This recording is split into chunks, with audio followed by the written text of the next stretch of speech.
From LinkedIn News, I'm Leah Smart, host of Everyday Better, an award-winning podcast dedicated to personal development. Join me every week for captivating stories and research to find more fulfillment in your work and personal life. Listen to Everyday Better on the LinkedIn Podcast Network, Apple Podcasts, or wherever you get your podcasts.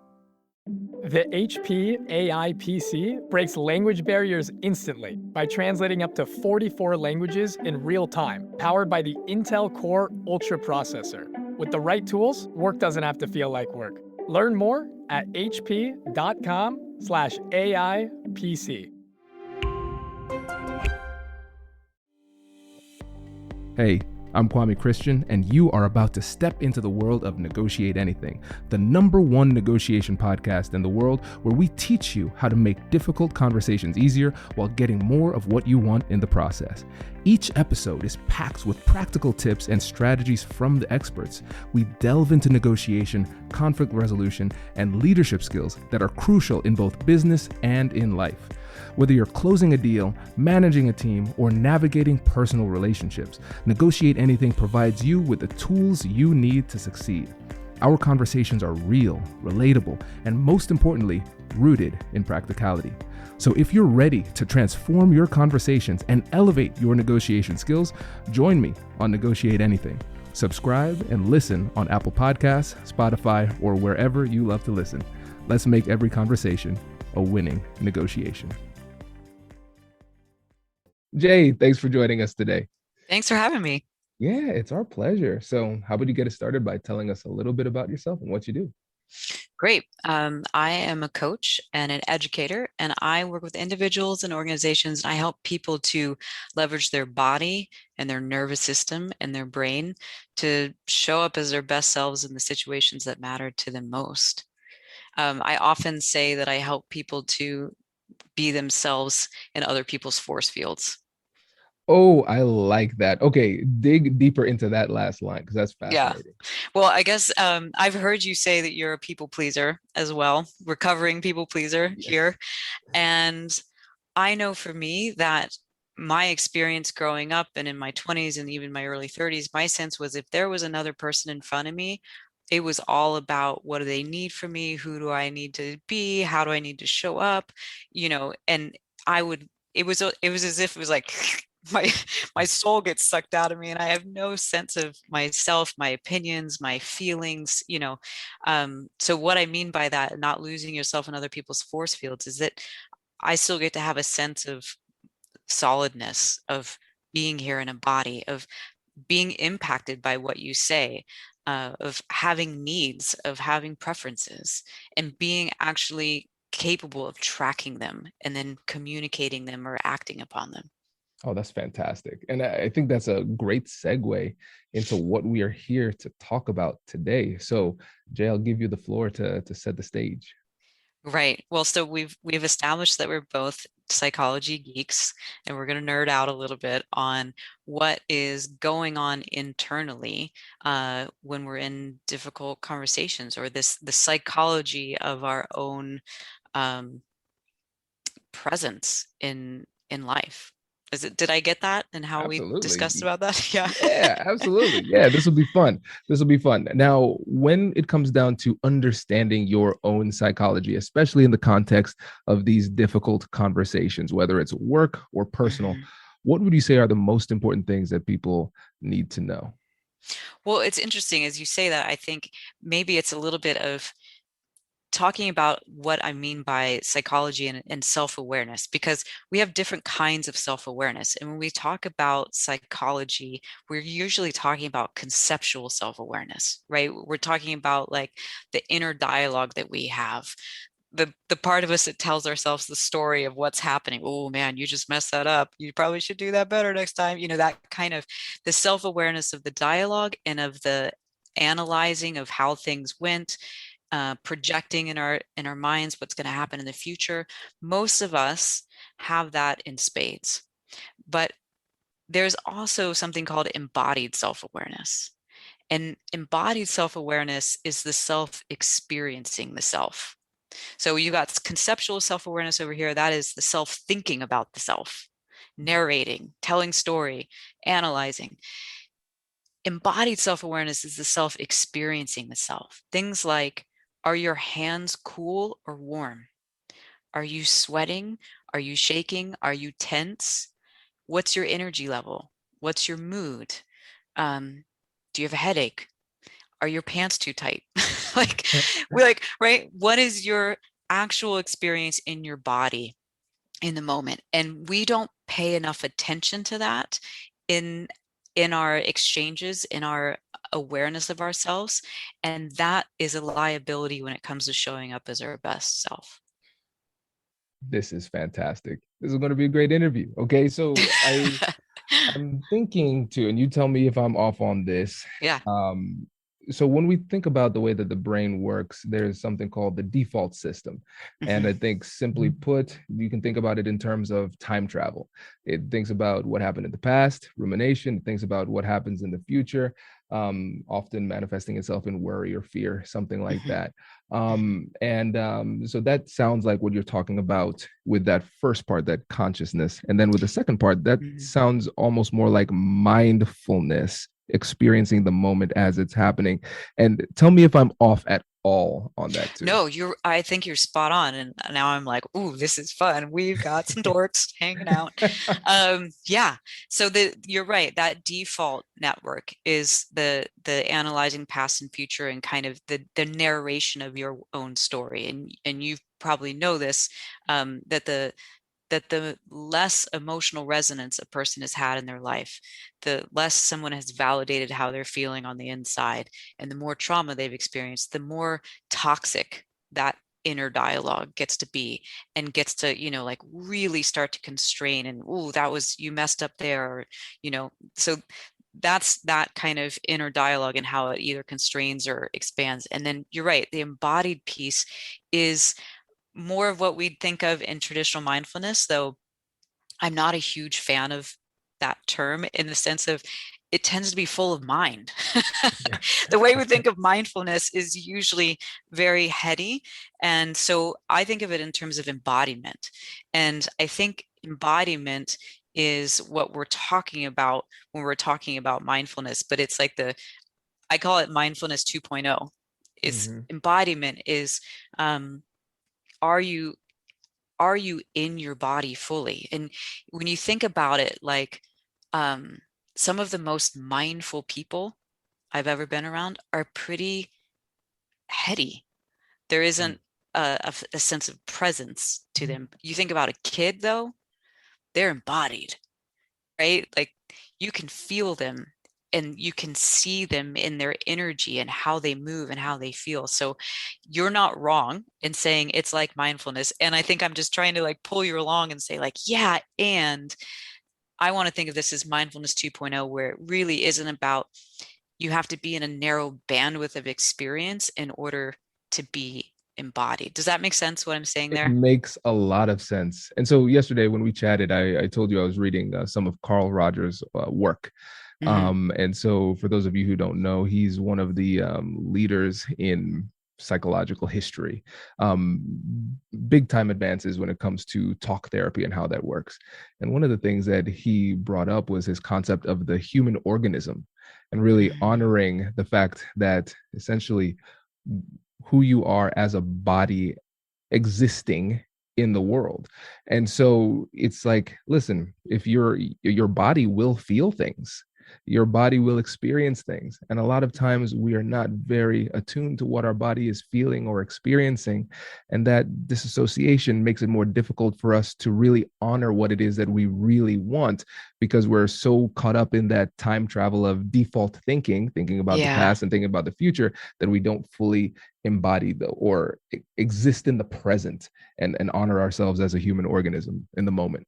Yeah, and to tag on to what you're saying there, what neuroscience research is now telling us is that conceptual self-awareness and embodied self-awareness offer us different resources and gifts. So one isn't worse or better than the other. They're just different. They light up different parts of the brain. And when we're in that embodied awareness of the human organism, we have more access to things like emotional regulation, the ability to more accurately read other people's facial expressions and tone of voice, more courage.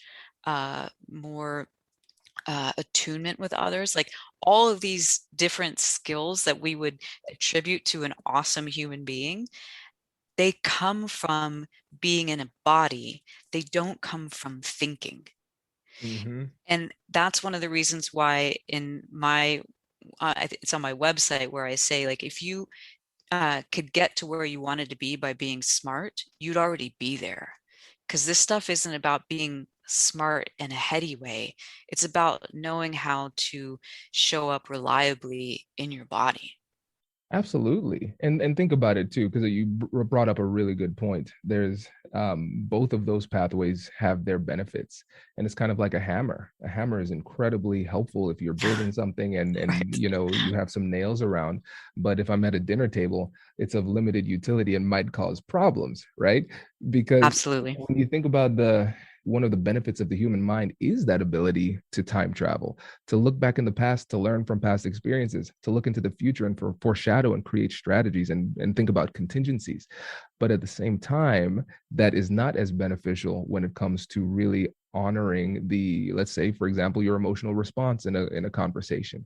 So I'll give an example here too. So I think it's important for everybody, just almost like a personal trainer. We don't always know what our body needs. We talk to a personal trainer. We might not be injured, but hey, let's talk to a personal trainer, right? That's the way Hmm. I think about therapy too. And so I've been feeling a bit down. Let's get some therapy, right? So I've been trying to honor that human experience. And for me, very cerebral, as you can tell. I'm always thinking all the time. And so sometimes strategic Kwame comes in when emotional Kwame is trying to speak up. And so I would push down that emotional response and people would say, Kwame, are you upset? And I deny it. And it's not necessarily so much that I'm lying to them, but I'm more lying to myself, that I say, Kwame, as a professional in this moment, you shouldn't feel that way. But what I'm recognizing, I'm demoing it over the past couple of weeks, especially in the personal realm, saying, well, actually, I am angry, and I'm feeling angry because of this reason, and that's the impact it's having on me. And stating that has given me an opportunity to actually honor that emotional feeling, and then it doesn't plague me for the rest of the conversation. And now the other person is on notice and they don't take it personally. And so I say it very calmly and very respectfully, not in an attacking way, just as a matter of fact. This is how I'm feeling. And now everybody can proceed with that knowledge. Hello, my friends. Before we get back to today's episode, I want to ask you a question. Have you ever wondered how to elevate your team's negotiation game and how you can help the folks on your team have better, difficult conversations? At the American Negotiation Institute, we offer transformative keynotes and workshops tailored to empower professionals with top-tier negotiation and conflict resolution skills. Whether it's a keynote for your next event or hands-on training for your team, we've got you covered. Don't just negotiate. Master the art with the American Negotiation Institute. Click the link in the description to find out more. Elevate, negotiate, and succeed. Introducing the HP AI PC, your powerful AI assistant. Easily search through personal files, gain valuable insights, and make smarter, more informed business decisions. Unlock the future of work today with the HP AI PC, powered by the Intel Core Ultra processor. With the right tools, work doesn't have to feel like work. Learn more at hp.com/AIPC. Yes, absolutely. And you're speaking my language. And here's the thing, when you can name the feeling that you're having, it's like you meet back up with yourself again and you're reunited with your sense of having your legs underneath you. And like, what do I need to say to this person to be true in this moment, to connect in this moment? Because here's the thing, if you're not in your body, you can't actually connect with reality in yourself or in another person. And the thing about your strategic Kwame versus your emotional Kwame, they have their own embodiment. And so let me ask you, like, when you feel in strategy in your strategic Kwame, can you identify that that feels different to you than when in your body you're an emotional Kwame? Oh, it's completely different. It is a completely different experience for Yeah. sure. Yeah. And so that's how, if you have embodied self-awareness, which is to say you can track in the present moment, am I tense? Am I at ease? Am I hot? Am I cold? Is my spine stiffened, or am I relaxed in my body? Those are all clues to, is this strategic me that's showing up? Is this emotional me that's showing up? Is this my little kid me that's showing up? Like, all of these different parts of us have their own embodiment. They have the tone of voice, they have the way they stand, right? And that's part of how we track being conscious about how we show up in the difficult situations. Absolutely. So let's get deeper into this, and maybe perhaps we could paint a picture of what it could look like approaching it one way versus another way. So let's get a concrete example. So let's say we're at work and we're Mhm, having an issue with a colleague. You were mhm, working with the colleague on a part of a project, and this mhm, colleague is chronically late getting their deliverables in on time. And mhm, now, when you are there in the meeting, you are looking bad because of their inability to perform. So now you mhm, have to have a difficult conversation with this person. And so you mhm, are feeling upset, you're feeling angry, you're feeling embarrassed. And recognize those are mhm. three different things. You can experience it at the same time, Right. right? And so now you have this interesting emotional cocktail and you're going into the conversation. What does it look like if you're handling it in a good way, a productive way, a healthy way? And what does it look like if you are doing it in, let's say, a less productive way? That's a good question. And I think that it depends. And I would go back to your language you were using before. It's the difference between strategic and like your true self, right? So my strategic self might be the pleaser. So if I'm having to have a difficult conversation with you, it might actually look like I get a little small at my shoulders and say, "Hey, Kwame, I know this is, I don't want to upset you." And it might look a little apologetic, you know?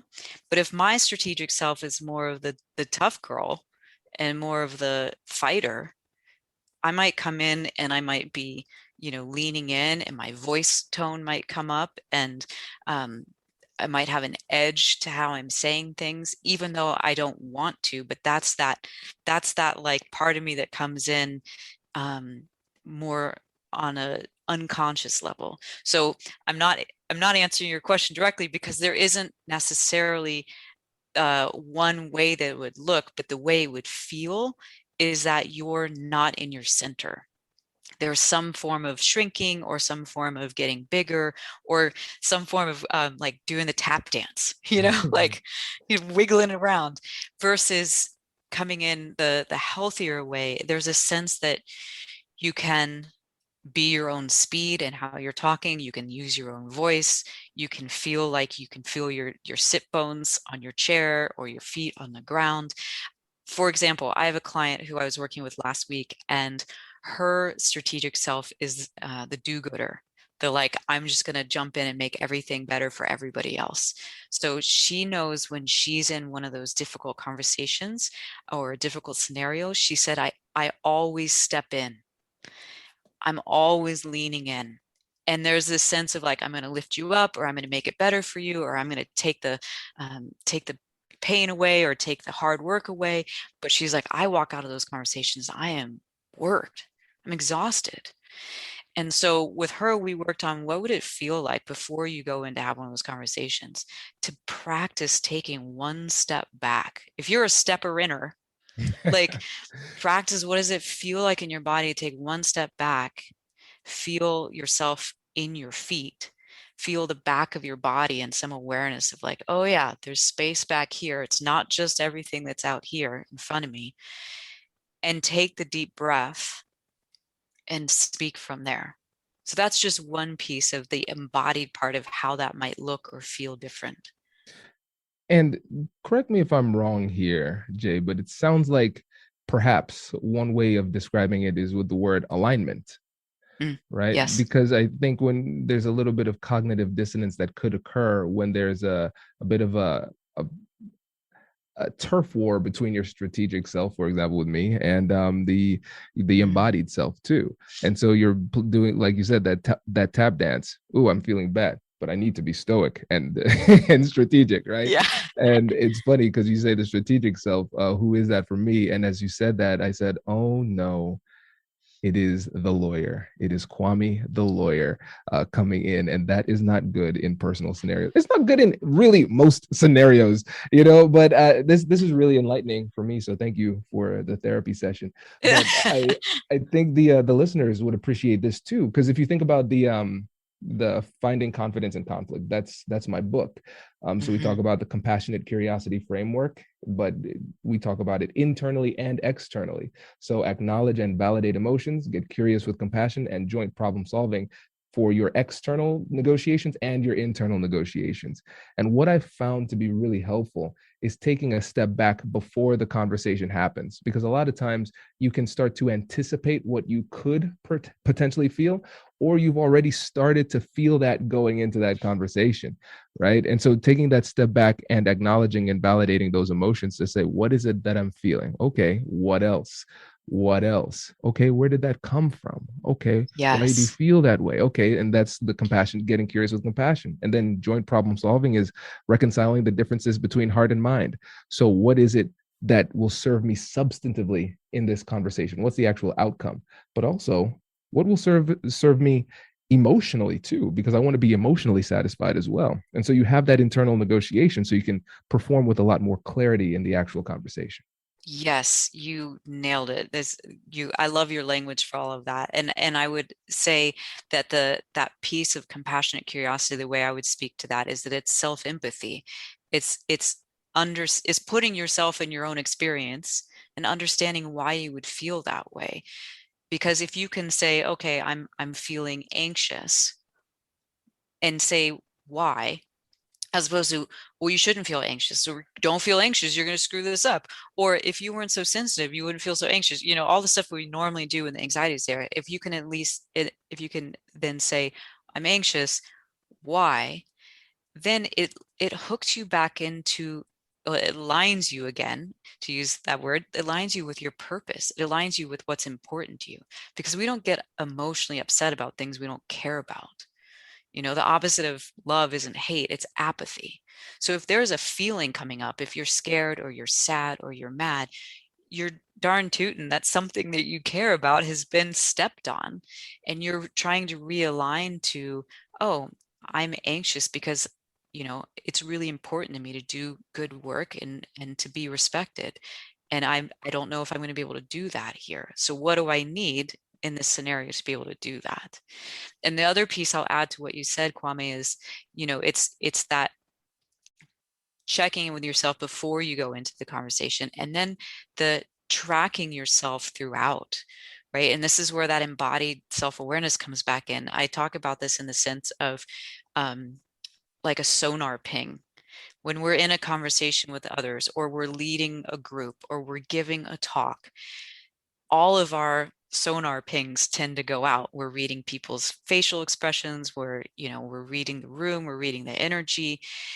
But if you can start to train yourself to send a ping to yourself every once in a while, like, what is my body doing? Am I leaning in? Like, I just realized that my hip flexors were gripping. I was like, there is absolutely no need for me to grip those. I can let that go.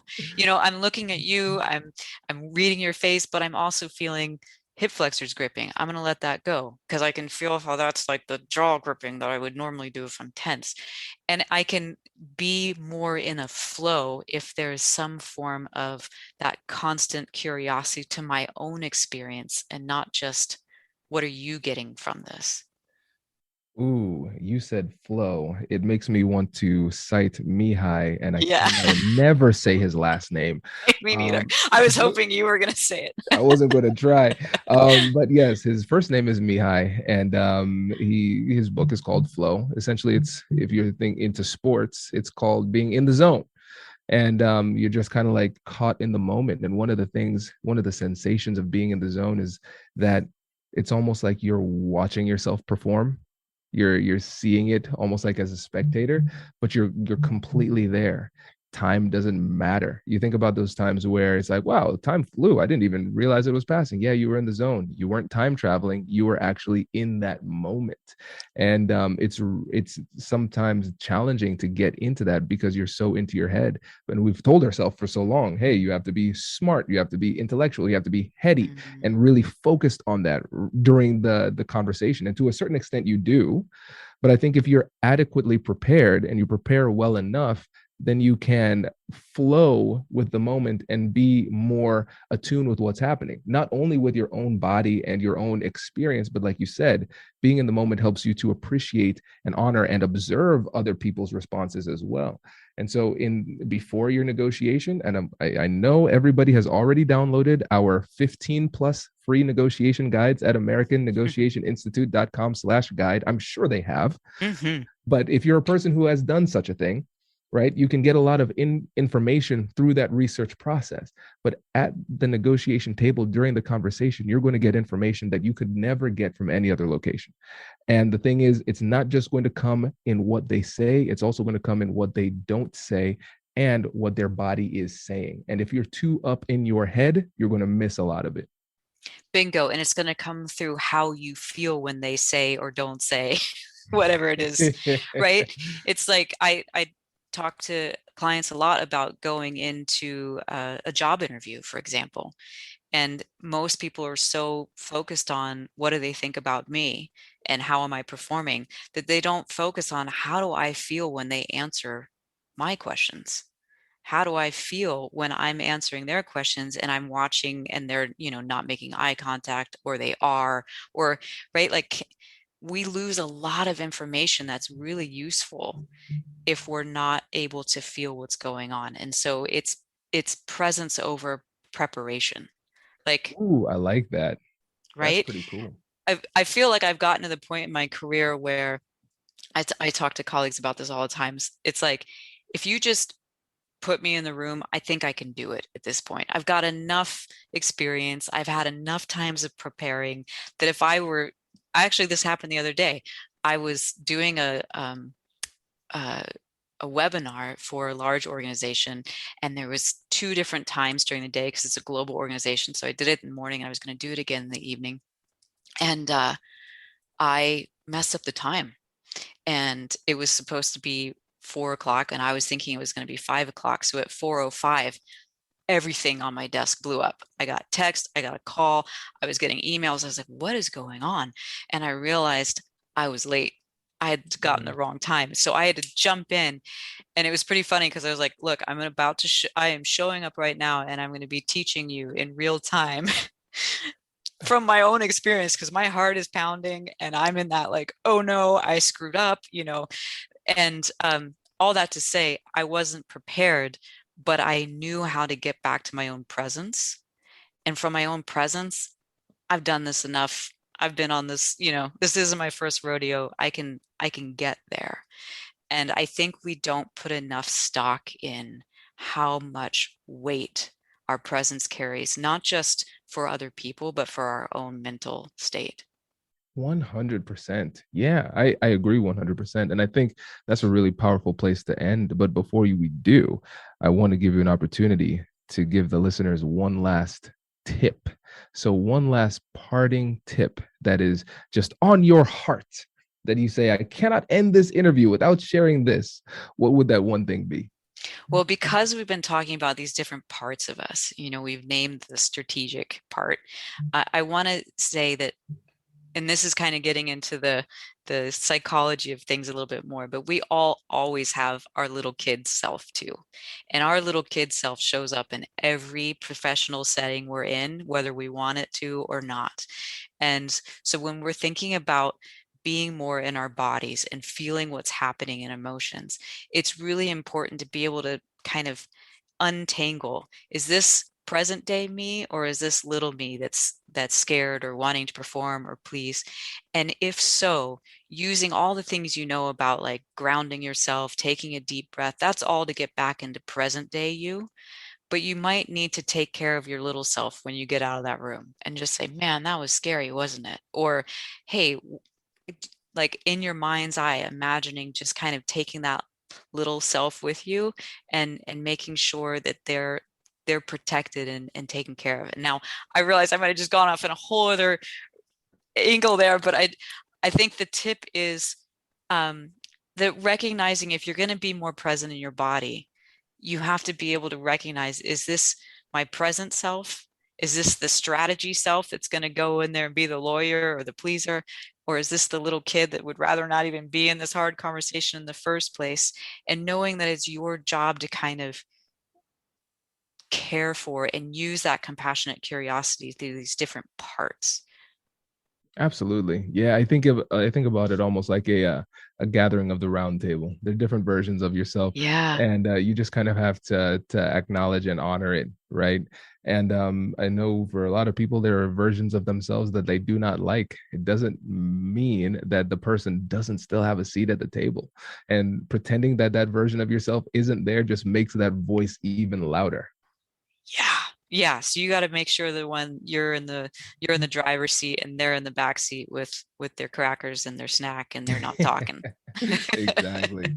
Jay, Yeah. this was fantastic. Thanks so much for spending time with us today. Yeah, super fun. Thanks for having me. Congratulations! You've just joined an elite club. By listening to a full episode, you're now officially on the Negotiate Anything team. So welcome aboard. What most team members do is they subscribe to the podcast because that allows them to automatically get the latest episodes of the show. The best things in life lie on the other side of difficult conversations. Keep learning, keep practicing, and keep getting better. Your relationships will improve, your career will soar, and you'll have the confidence you need to get the most out of these crucial conversations. Again, thank you for joining the team. We're excited to have you, and I will see you in the next episode. I'll catch you later.